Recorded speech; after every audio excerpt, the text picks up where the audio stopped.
Hi guys, this is Sadik from Droidwin.com, and in this video, we'll show you how to change the color of the red one in the lock screen time on your OnePlus phone. So as you could see, currently the color is red of the one and it is overlapping with the wallpaper, and as of now, some of you might not even be able to see the one number because it's overlapped with the wallpaper, and as of now it's looking like 629 although it's 1629.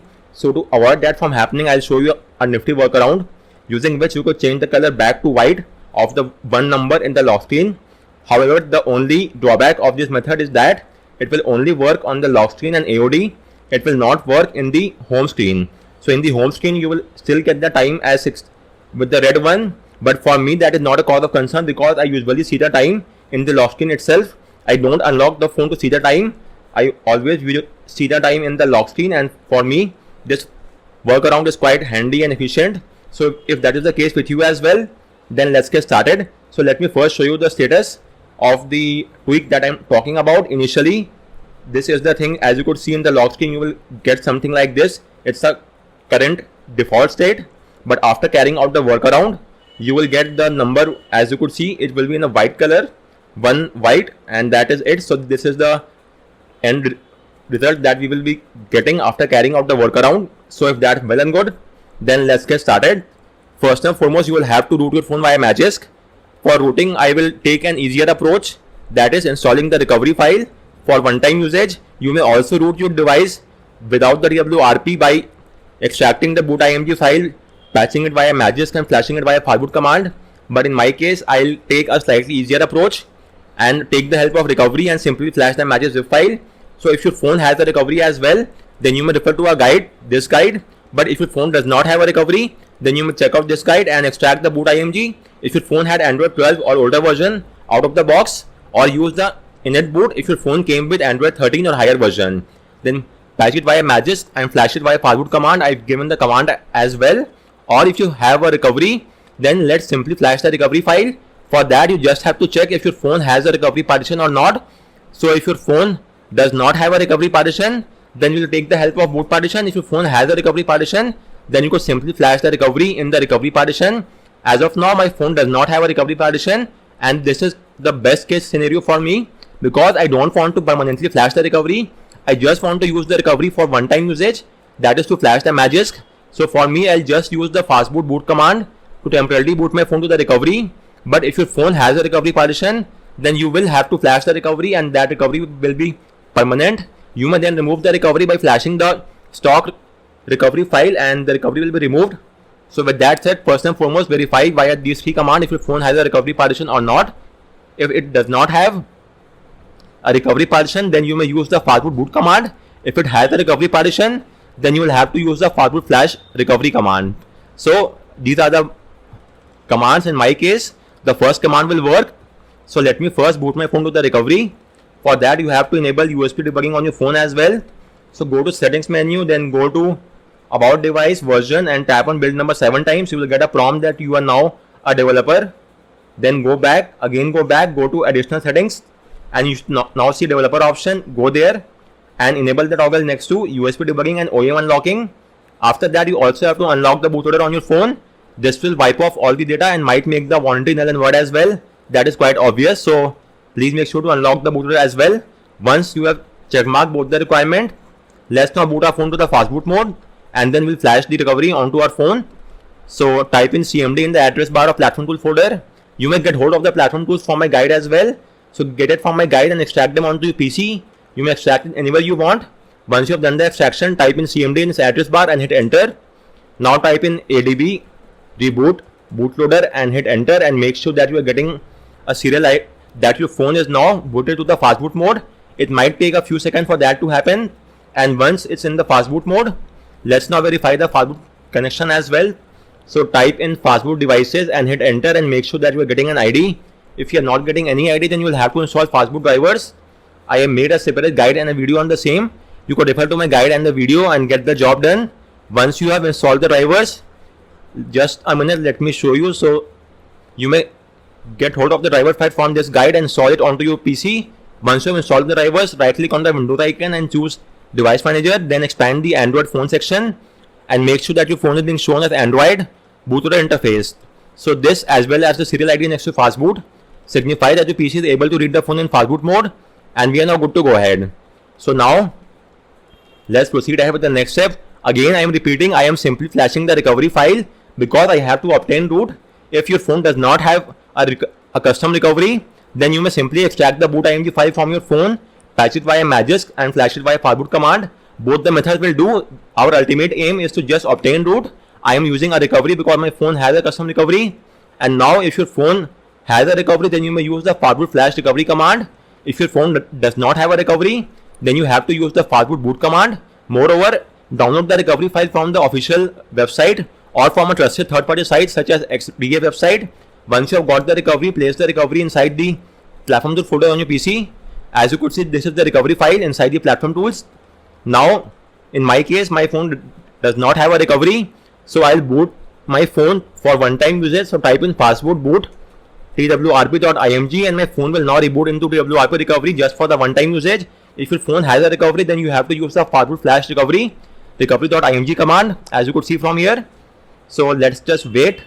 In the meantime, you also have to get hold of the Magisk file. So download the Magisk APK and the zip file from here.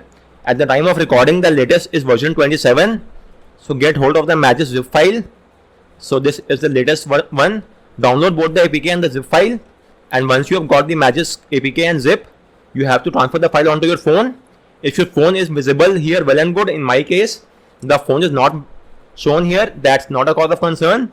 Just you have to open CMD window here, then type in adb push file name .zip space / and location, which is SD card, and Magisk will now be transferred onto our phone internal storage.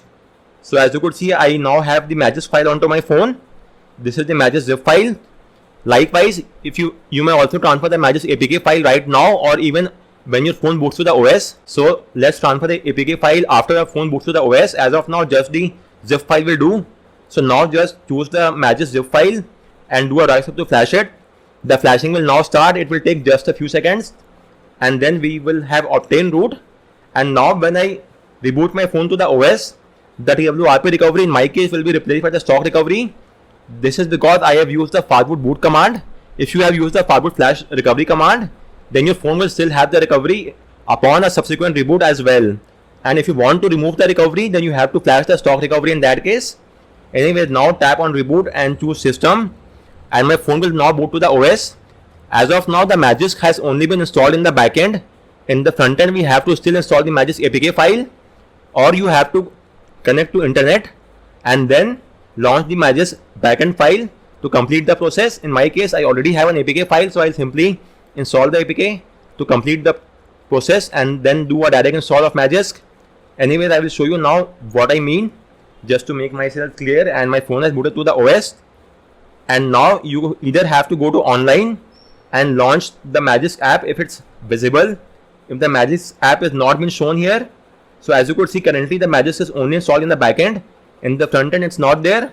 So now you could either go online and launch the app. It will then install additional dependency, or you could simply download the Magisk APK file and transfer the APK file onto your phone.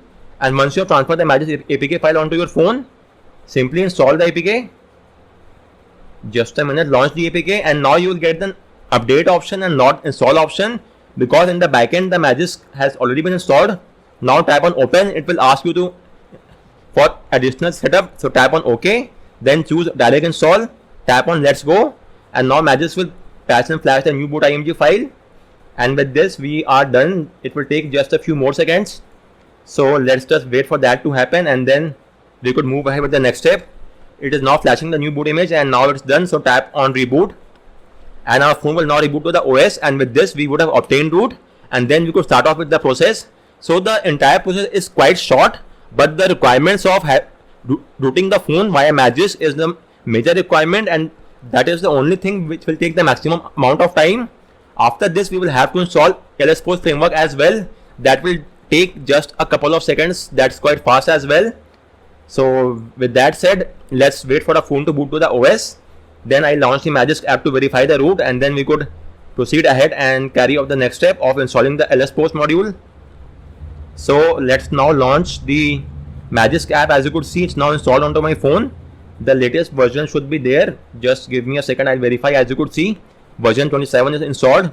So now we could proceed ahead and flash the LSPOS framework onto our phone. So for that I have made a video as well, but I'll show you once again.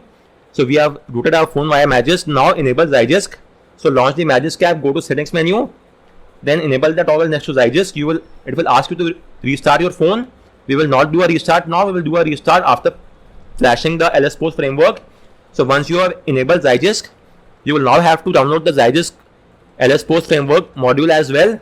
So go to the LSPOS framework and get hold of the LSPOS Zygisk release from here. Make sure it's the Zygisk one. So download it and then transfer it onto your phone. Once you have done the transfer onto your phone and Zygisk has been enabled, go to the module section of Magisk, install from storage, choose the LSPOS and tap on OK. It will now be flashed onto your phone. It will take a few seconds. Once that is done, tap on reboot. And as of now, LSPOS has been installed in the back end. In the front end, you still need to have the APK installed. The APK is in fact inside the zip file itself. So you will just have to extract the zip file. So let me show you that as well. You may directly extract it onto your phone or on your PC as well. This is the LSPOS extracted, and there will be a file name as manager.apk. This is in fact the LSPOS APK file. You simply have to extract the LSPOS zip and get the manager APK file and simply install it onto your phone. Once you install it, you will then get the LSPOS app as well. So let me show you. Let me first verify if the My Files app will be able to get this job done or not. So let me go to the files, device storage. This is the LSPOS zip file. Go inside. Okay, I have to extract the entire folder. I have done the extraction, and this is LSPOS. Now tap on manager.apk and tap on install. And with this we have got the LSPOS. Now tap on open. Let's verify the same. Tap on OK in the notification. As you could see, LSPOS has been activated. So let's now proceed ahead with the next step. And now you just have to compile the APK of this module. This is the module which we will be using, the OnePlus No Red one. There is no release, but it has all the files. It's an open source APK. So simply compile it. Or wait, let me do one thing. I will compile the APK on your behalf and link the APK file onto my guide. You could simply download the APK from my guide and then install it onto your phone. So after compiling, you will just get a simple APK, something like this, No Red 1 Oxygen OS. So you may simply get this APK file. I will compile the APK and upload it onto my guide and share the link over here in the video description. So you have to install the APK file onto your phone. You may also have simply compile the APK from here by compiling all the files if you know how to do that. Or if you don't have much knowledge in this regard, then you may simply use my APK. So I will share the APK. You just have to download the APK. Once you have got the APK onto your phone, simply install the APK file as you install any other APK file. This is the APK. Launch it, tap on update, install, and you will get an option of app installed. You will get that expose module is not activated. That's not an issue. Now just launch the LSPOS app. Go to modules, select OPGO, enable the toggle next to the module, and make sure that the diverse engine and system UI are check mark. Once that is done, you will now have to do a restart. This restart is compulsory. So do a restart, and upon the restart, our task now stands complete. So let's just wait for a restart, and then I'll show you the red 1 logo in the time on the lock screen will now be changed to white, and now it will be much easier to view the time from the lock screen and as well as the AOD.